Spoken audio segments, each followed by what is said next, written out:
ഞാറ്റുവേല തുടങ്ങിയതോടെ നട്ടുപിടിപ്പിക്കാനുള്ള ഔഷധച്ചെടികളുമായി കുന്നമംഗലത്ത് സുകുമാരനെത്തി.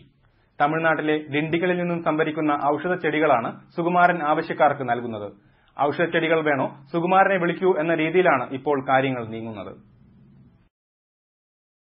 കുന്നമംഗലം ടൌണിലെ തിരക്കുപിടിച്ച യാത്രക്കിടയിൽ ബ്ലോക്ക് ഓഫീസിന് മുൻവശത്തെ മരത്തണലിലെത്തുമ്പോൾ നിങ്ങൾ സ്വാഭാവികമായും നിൽക്കും. കാരണം അവിടെ വിവിധയിനം ഔഷധച്ചെടികളുടെ തൈകളുമായി സുകുമാരനുണ്ട്. ആവശ്യമുള്ള ഔഷധച്ചെടികളുടെ പേര് പറഞ്ഞാൽ സുകുമാരൻ അടുത്ത ദിവസങ്ങളിൽ തന്നെ ഗുണനിലവാരമുള്ള തൈകൾ എത്തിച്ചു തരും. തമിഴ്നാട്ടിലെ ഡിണ്ടിഗലിൽ നിന്നാണ് പാലക്കാട് സ്വദേശിയായ സുകുമാരൻ തൈകൾ സംഭരിക്കുന്നത്. തൈകൾക്കൊപ്പം വിത്തുകളും സംഭരിച്ച് വിതരണം ചെയ്യുന്നുണ്ട്.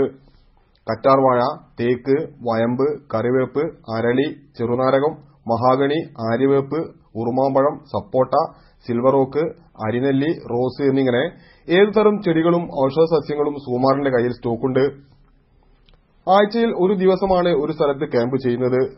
തിരുവമ്പാടി, നരിക്കുനി, കൊടുവള്ളി, കുന്നമംഗലം എന്നിങ്ങനെ ഒട്ടേറെ സ്ഥലങ്ങളിൽ സുകുമാരൻ മാന്യനായ കച്ചവടക്കാരനാണ്. പഴയ തലമുറയിൽപ്പെട്ടവരാണ് അധികവും ഔഷധച്ചെടികൾ വാങ്ങാനെത്തുന്നത്. ഔഷധച്ചെടികളുടെ ഗുണമറിയുന്നവർക്കാണല്ലോ ആവശ്യം.